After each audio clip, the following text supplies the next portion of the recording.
안녕하세요. 매일매일 습관처럼 매일원법. 자, 연휴 잘 보내고 계시는가요? 오늘은 5월 5일 어린이날. 방정환 선생님 생각이 나는군요.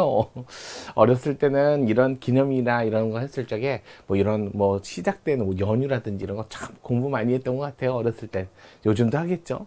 자, 5월 5일 어린이날 그 대체휴일까지 합쳐서 연휴가 좀 긴데요. 잘 보내고 계시죠?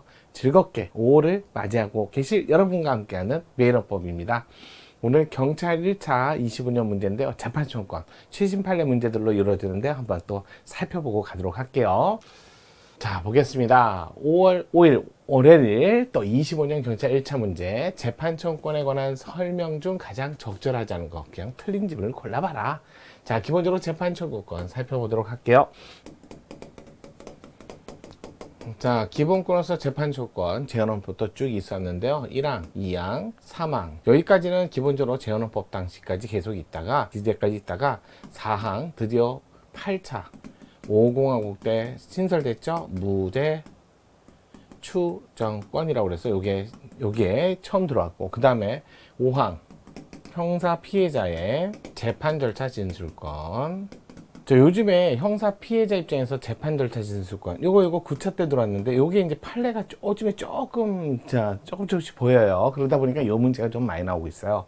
현행헌법인 6공화국 때 형사 피해자의 재판 절차 진술권, 여기 기본적으로 형사 피해자는 형사소송의 당사자는 아니에요. 형사소송의 당사자는요, 피고인, 검사, 법원, 법관 요 정도. 그러니까 당사자 아니니까요. 인위적으로 재판 절차 진술권을 행사하려면 피해자 입장에서 재판에 관여를 하려면 재판이 열려야 되고요. 형사재판이 열려야 되고, 그 다음에 이 형사재판 절차에 형사 피해자는 당사자가 아니기 때문에 이렇게 형성입법이 반드시 있어야 된다는 거죠. 예, 형성입법이 필요하고요. 이렇게 법률로. 그래서 인위적으로 이분을 여기에다 집어넣어야 된다는 거죠. 법관이라든지 검사나 피고인만 당사자인데도 불구하고 당사자가 들어가고 싶다는 거죠. 그러려면 이 형사재판이 반드시 시작돼야 된다는 건 전제예요. 자, 이랬을 적에 이 형사재판에 들어가서 재판 절차 진술권을 행사하는데, 이게 관련된 판례.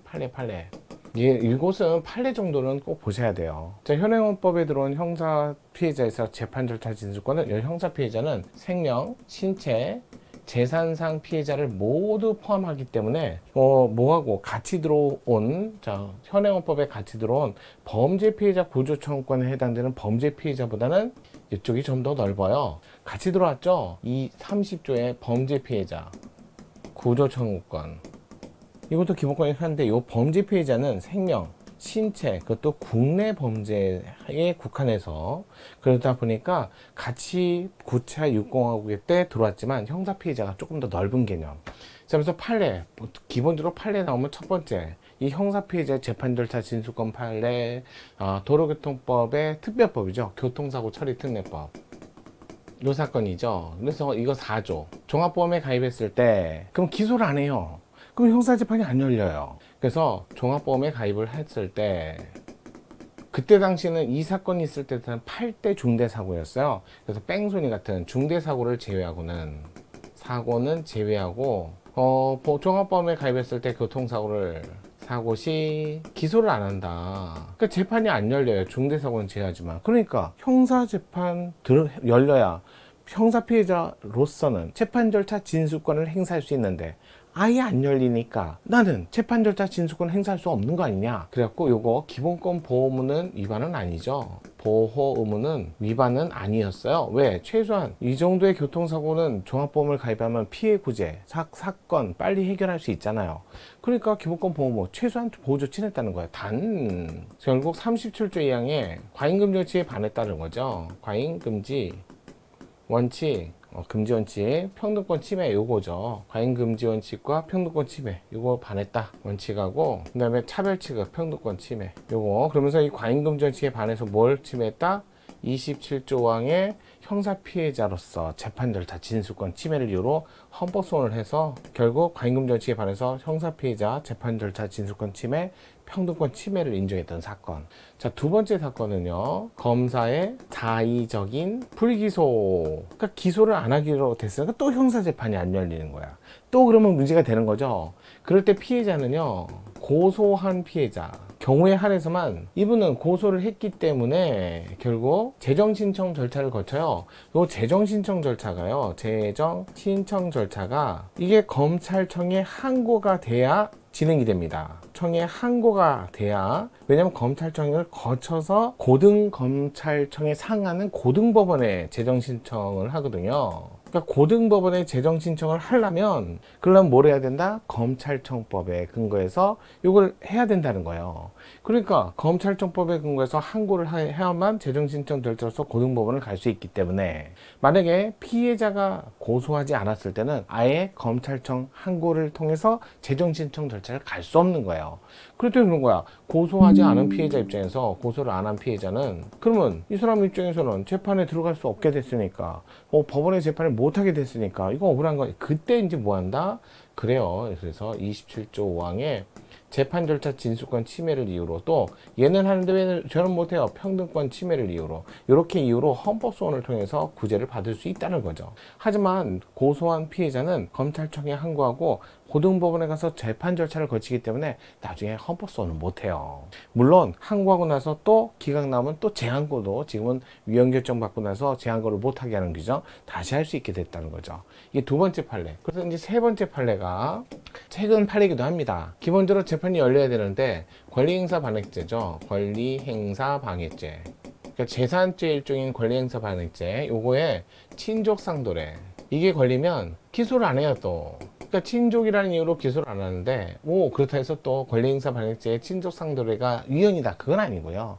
이거 기소 안 하는 건 좋은데 예외 규정이 없었다는 거죠. 예외 규정이 없이 일률적으로, 아니 아무리 친족 간의 행위라도 그 피해액이 막 60억, 100억 뭐 이렇게 갖고, 이런 경우에는 기소할 수 있게 해야 되는데 친족 상도례 때문에 해당되기만 하면 기소를 무조건적으로 안 하는 거예요.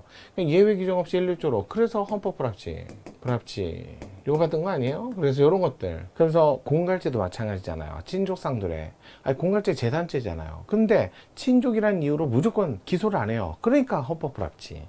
친족이라는 이유로 기소를 안 한다, 그거 자체가 위헌이 아니라, 그럼에도 불구하고 예외적으로 기소를 할 수 있는 예외 규정이 있어야 되는데 그게 없었다. 이건 24년도 판례잖아요. 이런 것들은 좀 보셔야 돼요.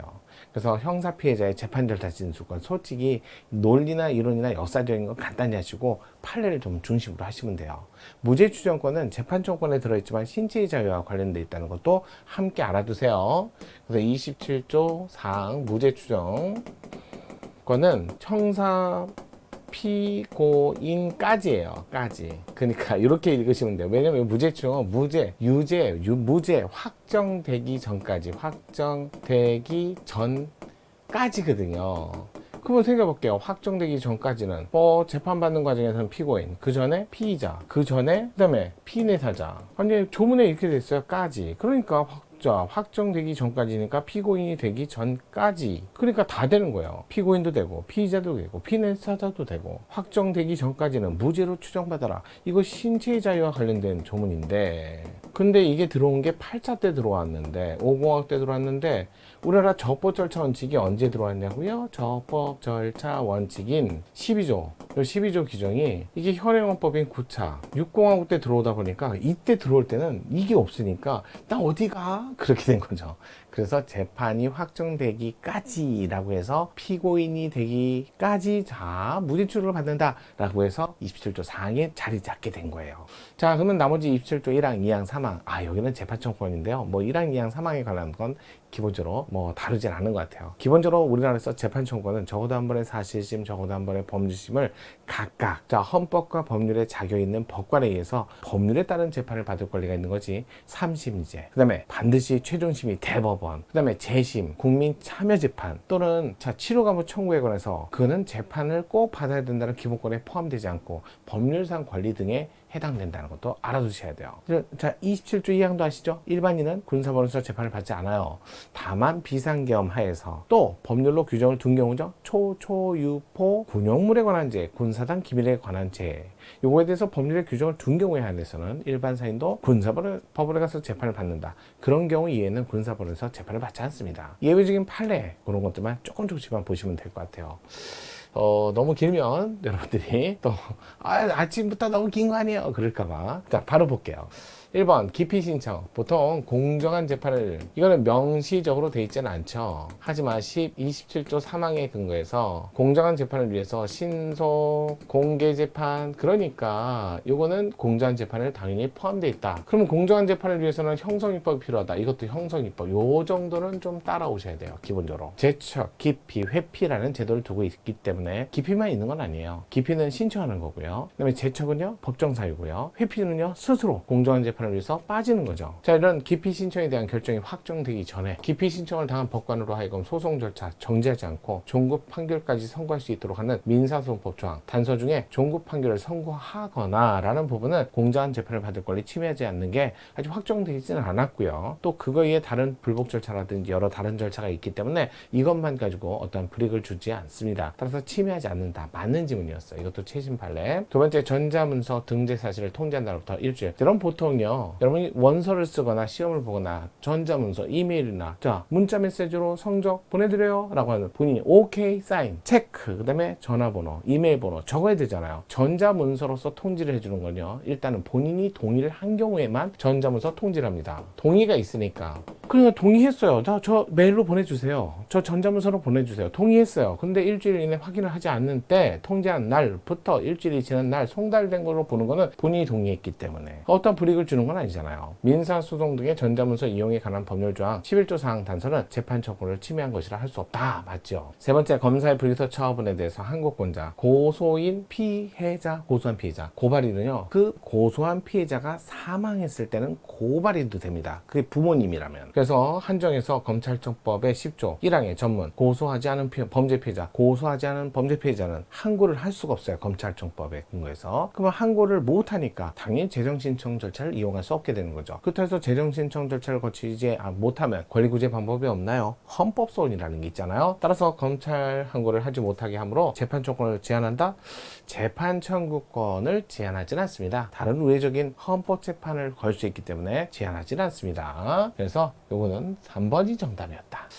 피고인 정신재판을 청구한 경우 약식명령형보다 중한 다른 종류의 형을 선고하지 못하도록, 이걸 불이익변경 금지원칙이라고 하죠. 이건 모든 절차에서 원칙적으로 사용합니다. 따라서 공정한 재판을 받을 권리를 침해하지 않습니다. 맞죠? 그래서 옳지 않은 건 3번 지문으로 보시면 될 것 같아요. 자, 오늘 5월 어린이날, 가정의 날, 행복하고 즐거운 하루가 되시길 바라겠습니다. 자, 내일도 모레도 정인영입니다.